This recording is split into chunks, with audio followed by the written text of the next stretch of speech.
Сайн байцгаана уу эрхэм сонсогчдоо. Таны үнцэн нэвтрүүлгийн шин дугаар та бүхэндээ хүрэх гэж байна. Хөтлөгч Уянгаа настай хамт гэр бүл хүүхдийн хүмүүжил ёс суртахууны заа харгаж зүйч хамтран хөтлөгч жагаар.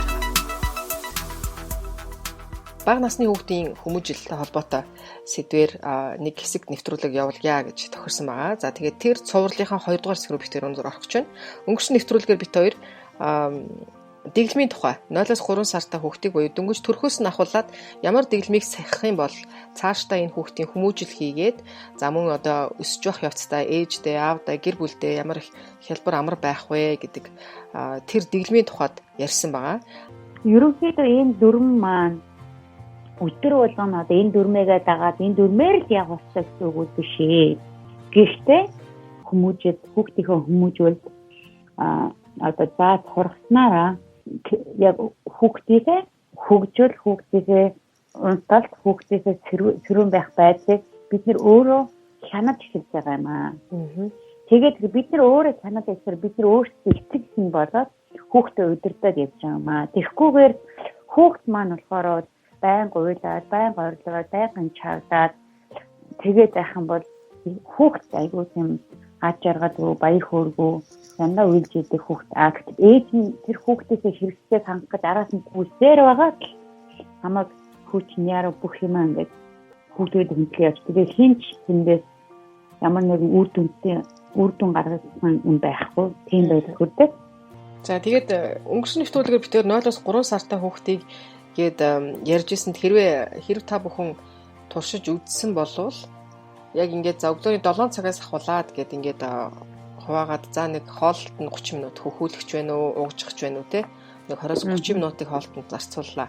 За тэгэхээр үлдсэн 2 цаг 30 минутын хугацаанд юу хийх вэ гэдэг зүйл бол ойлгомжтой. За дараагийн үлдсэн 30 минутад нь сэрүүн байлгах. Хүүхд 0-3 сартай жижигхэн бага байгаа учраас 0-3 сартай хүүхдэд сэрүүн байх хугацааны 30-аад минут л болно доо юу. За тэр орон дээр нь тавьдаг уу, хөөчм масаадгүй ямар нэгэн байдлаар. За тэгээд унтах цаг нь харцсангуу урт байна. Тэгээд тэгжитл тий дараагийн нэг 7 цагт байла 10 сар сэрх болсон. 10 цагт сэрх болсон байна. Гэт энэ ингээд давтагдаад явхлаар баг нэг өдрийн нэг 8 болж таарч гинүү да. Тий? Болж байгаа. Хүүхд чинь томроод одоо 3-аас 5 сартай, за 3-аас 6 сартай гэхлээр энэ хоолтын нөгөө энэ дэглэмийн 3 цаг энэ зайтай байсан чинь баг нэг нь хасагдаад явчихж байгаа шахуу. Оройных нь байна уу? Ерөнхийдөө тий 0-6 ялангуяа хүүхдээ хөлж байгаа ээжүүдийн хувьд ингээд ярих юм бол багаар хоолнд ороод ирэнгүүт хүүхдээ энэ нөө сэрүүн байх цаг нь жоох уртаад байна тийм ээ. Бас унтах цаг нь тодорхой хэмжээгээр багасаад ирдэг. 0-6 сартай үед бол хүүхдээ хөхүүлээд 2 цагаар хүүхдээ хөхүүлж байгаа. Тэгээд үлдээ 2:30 болоод тэгээд 3 цаг болоод ингээд 3 цагаар 6 сараас 6 цаг хүртэл 3 цагаар ингээд хөхүүлж байгаа. Тэгээд ер нь бол 6 сараас 12 сар хүртэл болохоор 3 цагаар ингээд хоолыг өгөөд нэг өглөө орой өдрийн хоолд нь болохоор хоол өгөөд яг бусд үед нь болохоор одоо хүүхдээ хөхүүлэхээр хөхүүлээ тий. Тэгээд юм. Тэгээ яг л одоо томчууд ч гэсэн үг л дээ. Бид нар ч өглөөний цай 7-8 цаг ялдуулаа гэж бодъё. Өдийн цагаа 12-оос гэж бодоход тэр завсар бид нар нэг хөнкөө юм иддэг штэ тий. Нэг уудаг ч гэдэг юм. Тий яг тэр шигэ хүүхдүүдтэй бас яг тийм маягаар. Гэхдээ снакийг их өгч болохгүй. Снакийг хөнгөн чанарын зүйлийг ихтүүлэх юм бол нөгөө фул одоо бүтэн хооллох гээд байгаа зүйл чинь амжилтгүй болно тий. Тэгэхээр маш багахан хэмжээний тийм зүйлийг хоосон байлгахгүйгээр өгөх хэрэгтэй байдаг. За мөн ялгаагүй хүүхд нэлээд томроод ирэхлээр нөгөө өдрийн унталт нь олон байсан хүүхд чинь багасаад сэрүүн байх цаг нь их болно. За ер нь 8 сартаагаас хойш миний санаж байгаа 8 сартаагаас хойш хүүхдүүд өдөрт нэг 2 унтж байгаа юм да. Өглөө нэг 7-8 гэж сэрсэн байлаа гэж бодоход эргээд нэг 10-11 цаг алдаад унтаад яг өдөрийн цайны алдаад босоод ирдэг тий. За тэг өдөрийн цайгаа битүүлчлээ, тоглолцлоо ингэж жагаад бас яг үдээс хойш нэг дахиад нэг богинохон унтлах хийчихэд босоод ирдэг. Тэгээд оройны хоол идэж уучаад яг орой тэгээд том хүн шиг орой ээж амнасгаа унтахад хам унтаад өглөө босдог. Ийм юутай болчдгоо. Тэгэхээр энэ дэглэмийг анханаас нь яг төрсөн цагаас нь дагаа явахлаар аяанда та өөрөө мэдрээд цагуудаа ингээд уртцгаад хүүхд чинь аяанда унтж байгаа цаг нь багасаад сэрүүн байх цаг нь урт болоод эхлэхээр тий аяанда өөрөө мэдрээд тэгтээ яг ерөнхийдөө энэ юугаа дэглэмээ алдахгүйгээр тэг бүр амар ингэж нөгөө нэг зүүрлэхгүйгээр л байж ерөнхий тэр юмаа барьж чадах юм бол гэр бүлийнхаа одоо бусад ажлуудыг зохицуулахад хүртэл айгүй амар байдаг тий. Ерөнхий араамтай байна гэсэн үг тий. Яг үнэн тий. Яг ингээд яг л том хүмүүс хүүхдүүд бүгдөө адилхан тэр сургууль дээрээ тэгээд яг бүгдөө адилхан юм дэглэмтэй тэр дэглэмээ ингээд бүх хүн хийгээд явчихаар яг хоолойн бүх юм тэргээрээ тасгуудсан онцлог хүрээ тасгуудсан. Тэгээд ихээр яг хөөр хүүхд тантай хамт унтсан, тантай хамт хоол идэн та хүүхд одоо таныг унтах үед хүүхдийн төрөн байхгүй. Эсвэл одоо хоол нэхэд нийтээгээд байхгүй. Яг зэрэг унтаад зэрэг сэрэл тэгээд явна гэсэн. Тэгэхээр танд өөртөө айгүй амар бас таны хань болох хүмүүс болон босод тий ах эгч нас нь хүртэл айгүй амар бүгдөө яг зэрэг яваад ирлээ.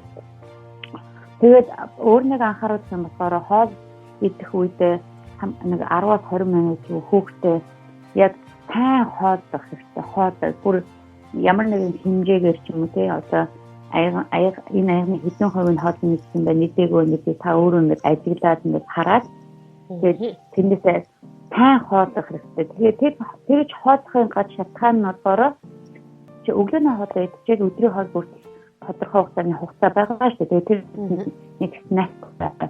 Снэк нь болохоор хоол биш шүү. Хэрвээ өсөж байгаа юм бол тэр жоохон өсвөлнгийн дарах зорилготой. Гэхдээ бас ариун өдрийнхөө хоолныхоо өмнө болохоор их юм бас идэж болохгүй. Тэгээд тэрхээр хүүхдээ чинь одоо бие махбодын одоо хотоодных нь үйл ажиллагаа өөрөөр ингэж ажилладаг. Ажиллагаа нь үйл ажиллагаа өөрөө ажиллаад ирнэ. Тэгэхгүй тулд яг л өглөөний хоол, өдрийн хоол, оройн хоолоор тогтмол идүүлэх хэрэгтэй. Тэгээ өдрийнхөө снэк аваад явахдаг. Энэ хугацаанд ийшээ тийшээ явах ч юм уу машин дотор нь снэк ингээд уйлах хоолнд хүүхдэд снэк өгөөд байх юм бол тэр бол тийм урамшуулмаар тийм сайхан зүйл биш ээ. Яг хэрэгтэй үед нь өгөх хэрэгтэй. Хэрэгтэй үед нь идүүлэх хэрэгтэй. Тэгээд ихээр та тэр хүүхдийнхээ хоолойны үйл ажиллагааг та бас хүүхдийнхээ хоолойны үйл ажиллагаас гадна хүүхдээ тэр хоол боловсрол хэрэгтний үйл ажиллагааг хүртэл яг бүх юм ингээд яг зохистой үйл ажиллагаанд ингээд ороод ирдэг. Тийм учраас энэ зүгээр нэг дэглэм биш юм шүү. Тэгээд энэ бүх зүйлээр яг хүүхд үлдэх үедээ танаас би үлдэж байгаа хэлнэ. Яг тэр үед ойлгоход манай өвч үлдэж байгаа юм байна. Эсвэл манай өвч ядарч байгаа юм байна. Ч юм уу те өвдөж байгаа юм байна. Тэр одоо хэлж байгаа шалтгаанууд айгүй хурдан ойлгож одоо мэдэрнэ. Одоо айж бодоход хүүхдээ сандалтай суулгаж байгаа. Тэгээд үг сургах хэрэгтэй. Тэгээд ягаад тэгээд сандалтай суулгаад байгаа юм бэ гэхээр тэр хүүхд чи өөрөө тэр гэр бүлийн нэгжтэй. Тэр орой хоолой ч юм идэх хавсанд өөрөө сандалтай суугаад хажууд өөрөө хоол идэнгээ хүүхдээ хоолдог ч юм уу. Тэгэхээр тэр гэр бүлийн нэг хэсэг байгаад болохгүй. Өөрөө ч гэсэндээ бас тэр жоохон хүүхд маань нөгөө том хүмүүсээ хараад ингэж бас бид даад идэм байх гэдэг нүдэрээ харах тийм боломж байгаа. Араас нь хүүгээд одоо хоолын амруу ингээд халбагдаж өгдөг шээ тий. Тийм юмуд нэг тийм хэрэг нэг хийгээд ч юм уу хүүхдийг араас та гүгээд эхэлнэ. Тэгээ хүүхд чинь угаасаа би ингээд гүйжээдэг ээж миний араас хүсэж ирдэг танд бас сонголт өгөхгүй. Угаасаа би идэх ёстой. Ээж миний араас гүйжих ёстой. Би та болохоор ямар нэгэн байдлаар хүүхд хол идэхгүй учраас би хүүхдэд хоолцсон бинт ёстой гэсэн тийм бодож болох юм. Гэхдээ хүүхдэд саналтай суулгаж байгаад хоолыг өгөх юм бол энэ асуудал ерөнхийдөө шийдэгдчихнэ. Тэгээд хүүхдийг араас хооллож халбагдаж битгий өгөөрэй. Хэрвээ тийш юм бол та өөрөө хүүхдээ муу дамжруулж байгаа шүү. Энэ бол айгүй олон ээжүүдэд болдог тэмцүүлүүдээ тэрийг анзаарахгүй ч юм эсвэл ингэж байх ёстой юм болов гэсэн тийм байд хүрдэг. Дараа нь та өөрөө ч хоол идэхгүй хүүхдүүрээс гүйсээр гаад хүүхд нь ч хоол идэх юм байхгүй. Тэгээд тийм байд хүрдэг тийм ээ. Тийм тэгэхээр бор хоолнд орж эхэлж явах үе буюу 6 сартаагаас нь эхлээд тэр зүйлийг ээжүүд маань маш их анхаараарай гэж хэлэх байна. Тийм. Дараагийнх нь болохоор одоо тэрүүн байх үед одоо бид нэр юу хийж болох вэ гэдэг байгаа. Тэгэхээр хүүхд маань эхлээд эхний 0-3 сар үед бол их унтж байгаа. тэгж байгаа 3 сар, 4 сар, 5 сар, 6 сар гэдэг тэгэхээр унтж байгаа цаг нь ингээд багасаа жоохон сэрүүн их байна. Одоо хүүхдээ аль болохоор өөр нь бас байлгах хэрэгтэй. Одоо та ингээд хажуудаа суугаад ном уншиж байгаа мөртлөө газар одоо хэвсэн дээр те нүдэрээ таныг харна. Тэгээд та хажууд нь хүй хаа гэж тэрврээд байхгүй. Энэ бас нэг талаараа ямар зүйлээ хүүхд сурж байгаа гэхээр миний хажууд ээж байна гэдгийг хүүхд мэдэрч байгаа. Нөгөө талаараа хүүхд өөрийгөө ээжигээ хасан мөртлөө өөрийгөө баясгаж өөрөөсөө сэтгэл хангалуун байхыг сурах гэж. Одоо бие даах чадварыг нь хөгжүүлж байгаа нэг. Тийм бие даад өөрийгөө одоо тайлбарлах. Хүүхдээ ингээд байнга ингээд тэрврээд ингээд байнга ингээд байх юм бол хүүхд чинь тэрвэрт байхаас өмнө жаргалтай байж таны тэрвэр байхгүй хүмүүс тэгээд дандаа үйлчээдэг тийм хүүхд байдаг. Би сайхан нэг ээжтэй уулзсантай тэгээд тэр ээж юу ч хэлэхээр манай хүүхдэд би яагаад нэг цаасг шин байдаг гэж байгаа юм. Цаасг. Тэр нь юу гэхээр хүүхд нь дандаа үйлчээдэг. Зөвхөн хөхөөрөө ээжигээ тэрвэртэй байхаараа дуурчдаг. Тэгэхээр бүр өстой бүр байнгын бүр ээжээс бүр хараат болцсон байна шүү дээ, тий? Харин тийм. Тэгээ тэр хүн инээгээ тэгж ярьж байгаа байхгүй.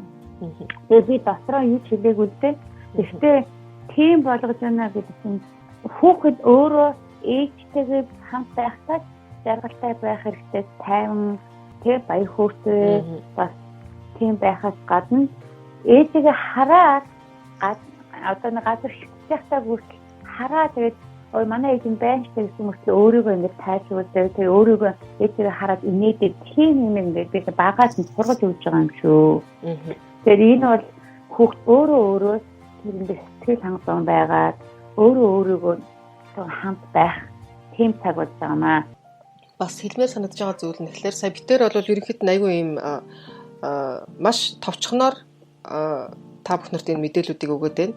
Эхний дугаарт болохоор 0-3 сартай гэсэн. За өнөөдөр бол ерөнхийдөө 3 болон түүнээс дээш за мөн 6-аас гээд бүр 3 нас хүртэл гээд ингээд маш товчхон бөгөөд нэг тийм юу мэдээлэл та бүхэнд өгч байна. Хэрвээ та бүхэнд яг одоо та нялх хүүхэдтэй ой хүрээгүй эсвэл 2 нас хүрээгүй ч байдаг юм уу ийм жижигхэн байгаад бас нэмэлт асуулт байх юм бол битүүрт нэвтрүүлэгт чөлөөтэй хандаж болно, ирүүлж болно.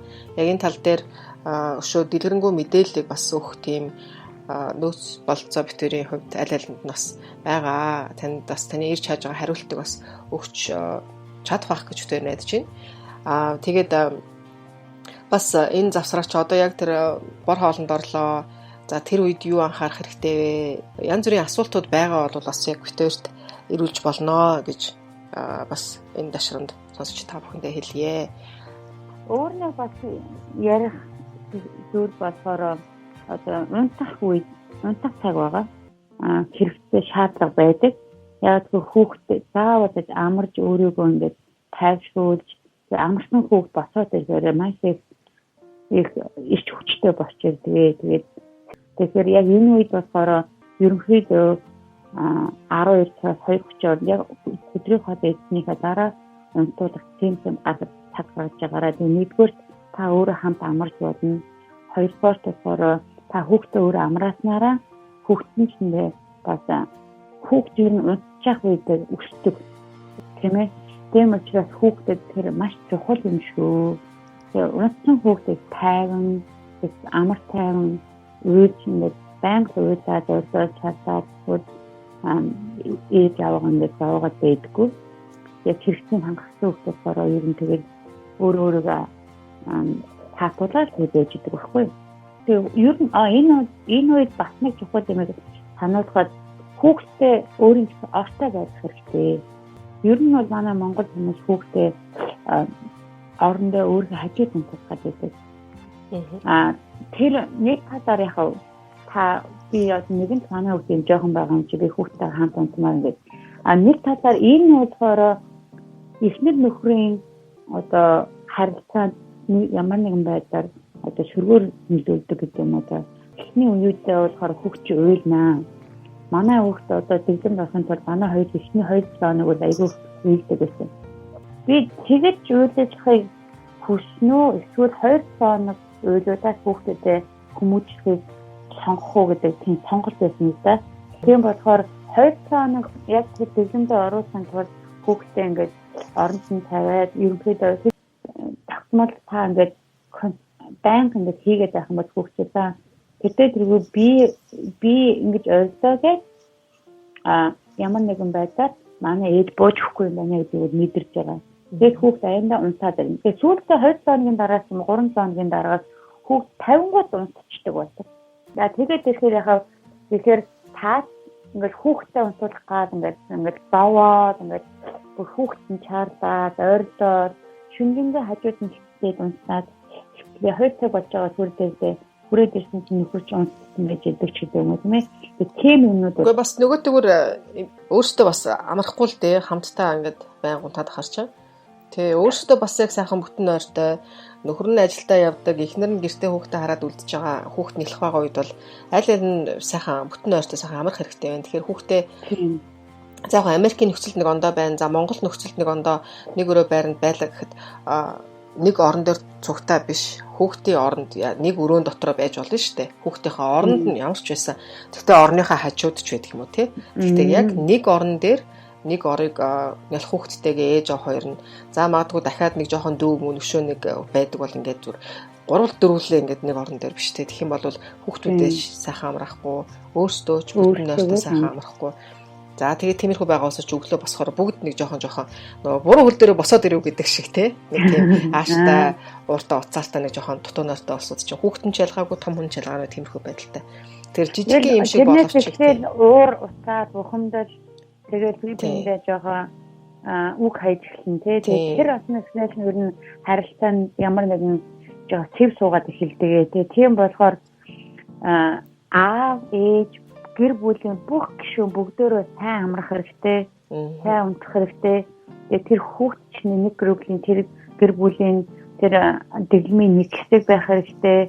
Тэгээд энэ дэглэм маань өөрөө гэр бүлийн бүх хүмүүсийн ашиг тусын таны төлөө нэг ажиллаж байгаа учраас нэг хүүхдийн төлөө бүх гэр бүлийн гишүүн гүгээд байхгүй байгаа байхгүй юу? Тийм болохоор хүүхдээ өөрөө таяад тэр дэглэмийн дагуу сурахчаар ерөнхий дэглэм маань аянд хүүхдэд удирдах явчин хүүхд чинь өөрөө таныг удирдах биш та хүүхдээ удирдах эхнэ. За энэ дээр би юу гэж хэлж байгаа нөхөр одоо би энд нэг юу байна л да. Одоо юулөр байна л да миний гар. Тэгээ бид нэр энэ юулөрийг юу яах вэ? Зургийг нь одоо бид нэр энэ өөрийнхөө фэйсбүүк дээр тавих ба. Тэгээ юулөр маань яадаг вэ гэхээр ингээд доороосоо дээшээ ингээд болохоор нарийнхаа доор нь болохоор энэ нарийнхаа үлгэр байж байгаа дээшээ ингээд өргөсөж байгаа. Яг тэрнтэй адилхан тэр доороо гэхээс нэг 0 настай, тэгээд 1 настай, 2 настай, 3 настай гэж дээшээ баг багаар ингээд өргөсөж байгаа шүү дээ, тийм. Яг тэр шиг бид нар хүүхдэд тодорхой юмны баг багаар юм их чөлөөг өгж байгаа. Тэр нь ч нэг хүүхд чинь таныг удирддаг биш та хүүхдээ удирдах ёстой. Яг л хүүхд чинь жоохон учраас таныг удирдах чадахгүй. Тэгэхээр хүүхдийнхаа ямар нэгэн хэрэгцээтэй шаардлагатай та өөрөө удирдуулж болохгүй байгаа байхгүй юу? Тэгэхээр тэрийг та өөрөө удирдаад баг багаар хүүхдээ их чөлөө өгж байгаа мөртлөө хэл хязгаарыг бас байлгах хэрэгтэй. Тэгэхээр энэ болохоор айгүй чухал. Тэгэхгүй заримдаа яадаг вэ гэхээр юулөрийн дээдл нь болохоор юм өргөн байгаа штэ. Ингээ бүх юма тавиад өчтдөг. Энд чинь миний хайртай хүү штэ гэдэг.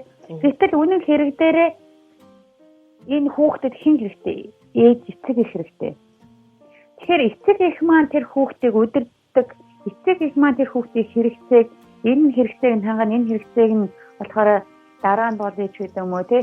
Тэрийг эцэг эхийн зохицуулдаг учраас энэ их чухал юм байгаа юм шүү. Тийм учраас энэ талаар бид нэр бас зургийг Facebook дээр тавьчих. Тэгэхээр энэ бас нөлөөлөх одоо тодорхой хэмжээгээр хэн хэнийг удирдах байгаа тий. Одоо унтах цаг, хооллох цаг, сэрүүн байх цаг хэн хэнийг удирдах байгаа тэр хэн хэнийг дагаад яваад байгаа. Ээж аав нь хүүхдэд дагаад яваад байгаа юм уу? Аав хүүхд нь ээж аваад дагаад байгаа юм уу? Энэ ихтэй маш чухал. Өнөөдрийн хүүхдийн одоо parenting тий хүүхдийн хүмүүжил бол маш өдөр болгон тулгараад идэг зүйл байгаа юм шүү. Яагаад гэхээр эцэг маань бид өөрөө бид нар ч нэг хүүхдтэй. Тэгээд хүүхдтэй бүх юм өгөх нь яхав. Хитрхи хэрэгчлөөтэй. Эрхчлөөн дотор хитрхи сонголттой. Хитрхи тэр сонголтыг бид нар хүүхдэд өгөх юм. Тэр хүүхд сонголтыг хийх чадваргүй. Чадваргүй тийм хүнд бид нэр өөрсдийнхөө гэр бүлийг өөрийнхөө цаг зав өөрийнхөө гэрлэлтийн одоо нэг чиний нөхрийнхээ харилцаа тэг бүх юмаа тэг өгөөд ахаар өгч ин гэж бодохоор ч утахгүй байгаа тийм. Гэтэл та өөрөө насанд хүрсэн учраас тэрийг та зохицуулах хэрэгтэй. Тийм учраас энэ юулүүстэй адилхан яг энэ нэг настай хүүхдэд хэдийн хэмжээний эрхчлөө өгөхгүй хэдийд нь хайрдаж болох уу хэдийд нь хайр одоо зогсоох уу тий хэдийд нь одоо ингээд өөр юм хийх үү гэж одоо жишээл ингийн жишээ штэ одоо 4 настай хүүхд diaper тий хэрэглээд байж байгаа бол утахгүй харагдана үстэй тийм ээ тэр чинь аль хэдийн diaper-наас гарч ихтэй өөрөөгөө жордон аваад өөрөө ингээд би засах чадвартай. Би засах чадвартай болох тийм ээ бид урдуур нь ингээд бөмбөгнөөл гүүгээл хамаг юм хийгээд ингээд яваад байх юм бол тэдний бидний ээж биш тэр хүн хүүхд ч гэсэндээ англиар enable гэж ярьдаг. Тэр хүүхдийг сурах ёстой юм бид нэр сурахгүй урдуур нь гүгэж орж ирээд хийгээд байгаа байхгүй. Тэгэхээр бидний эцэг эхүүдийн хувьд тийм асуудал одоо ялангуяа Америкт их болчиход байгаа. Хүүхдүүхээ хийх ёстой юм хийхгүй тэгэнгүүт урдуур нь гүйж ороод өөрөөсөө хамаг юм хийгээд байхад хүүхдийнх нь хөгжил яг тэр хүүхдийн насан дээр болохоор хөгж чадахгүй байгаа байхгүй ямар нэгэн байдлаар одоо хоцорж байгаа тийм хөгжлөөсөө заавал нэг хүүхд гэхгүй одоо наадах чинь сонсохоор угаасаа тэгэл бүх насн дээр харагддаг шүү дээ одоо тинейжер өсвөр насны хүүхдтэй ээж аваад гэж бодъё ээж нь урдуур нь ороод одоо хүүхдтэй бол хоол унд хийлэхгүй тийм ингээ явж итэл за нэг мэдсэн охин 18 19 гэрээс гарах боллоо тий сургуульд орлоо өөрөө бие давхалдаг хоолоо хийж чадахгүй ч гэдэг юм уу тий тэгэхээр бид нар урдуур нь битгий ороод бид нар тэгтээ заримдаа ээжнэр мэддэг мөртлөө одоо хайраасаа болоод ч тэгдэг юм уу ямар нэгэн байдлаар төрүүлж ороод урдуур нь хийчих гээд байдаг нэг юм тал байдаг. Тэгэхээр заавал яг хүүхд гэхгүй ер нь аль ч насны хүүхдүүдээр анхаарах зүйл бол яг харахгүй энэ байна. Буцаад эргээ сэдвэргөө ороход ерөн сая ярьжсэн бодогдлоо. Хоёлаа бас хүмүүстэй дараагийнхаа яг энэ цоврал дээр нэг гялх хүүхэдтэй одоо дөнгөж нэг төрсэн эмэгтэй гэж бодъё. Тэнгүүтээ нэг ой хүрсэн ой гарантай нэг хүүхэдтэй ч гэдэг юм те. Тэгээ ингээд бодохоор хоёр нэлх хүүхэдтэй шүү дээ. Хоёр жоохон бага насны хоёр хүүхэд. Тэгэхээр ийм хоёр хүүхэдтэй байгаа үед энэ дэглэмий чинь яг яах юм бол чинь алийн унтуулад алийн сэрүүн байлгаад яах юм гэсэн ийм асуулт төрж иж магадгүй. Энэ хариултнаас бит хоёрт байна. Тэгэхээр байна. Тийм. Энийг хоёлаа дараагийн цувралынхаа дараагийн нэг хэсэгт нас оруулж өгөх зүгээр юм байна гэж бодлоо. Тийм. Одоо ингээ хамгийн сүүлд ингээд хэлэхэд нөгөө юу вэ гэхээр одоо ингээд дэглэм ингээд одоо энэ дэглэмийг одоо бид ингээд ягшлан ингээд дагаад ингээд явах юм уу? Одоо жишээл одоо амралт тий одоо гэр бүлийн vacation амралт болоод эсвэл хүүхд өвддөг ч юм уу эсвэл хэн нэгэн хүн манай гэр хурж ирээд зочилдог ч юм уу энэ үед одоо энэ дэглэмийг чинь би ингээд дагаад явах нь явж чадахгүй шүү дээ. Тийм одоо тэр үед бид нэр одоо юу хийх юм бэ гэх тэр хүүхд бол тэр үед бол та яг л өөрийнхөө хийж чадах юм аа заавал энэ дэглэмийн дагуу яваад авахгүй. Гэхдээ яг өглөө өдрийн хоол унтуулах юм ингээд унтуулаад идүүлээд гэхдээ тэр энэ тэнд одоо зарим хүүхд чинь гэртээ байхгүй гэртээ өөр газар ингээд хон чадаагүй айлбал ингээд бас нэг унтахад хэцүү байдаг шүү дээ. Тийм үед гарч ирнэ ойлгож байна. Хамгийн гол нь яг гэхээр та гэртээ эргэж ирээд эсвэл зочдууд нь явсны дараа эсвэл хүүхд чинь өвчтөйсэн бол хүүхд чинь ингээд биеийн сайжирсны дараа эргээл дэглэмдээ ор. Эргээл байдаг яг хийдэг юм аа хийгээл яв. Тэгээд хамгийн гол нь энийг ерөнхий нэг араамаар ингээд хийгээд явж байгаа юм бол та өөрөө ер нь бид нэр юм бэ хийдэг шүү гэх юм бол өдөр болгон л хийгээд яваад байх юм бол аяндаа та ч өөрөө жаргалтай, баяртай та өөрөө удирдаа, та өөрөө зохицуулаад тэгээд явчихнаа. Тэгээд дараагийн 7 хоног болохоор бид нэр 2 хүүхэдтэй юм уу тэрнээс дэш хүүхэдтэй байх юм бол бас яаж энийг зохицуулах вэ гэдэг талаар бас ярив тий. Тэгээ. Melody podcast-тэй хамт байдаг сонсогч та бүхэндээ баярлалаа. Бидний санал хүсэл асуултаа чөлөөтэй ирүүлээрэй. Бас бусадтайгаа хуваалцахаа битгий мартаарай. Melody podcast-ийг Facebook, iTunes, Instagram, YouTube, Spotify, SoundCloud тус сонсох боломжтой.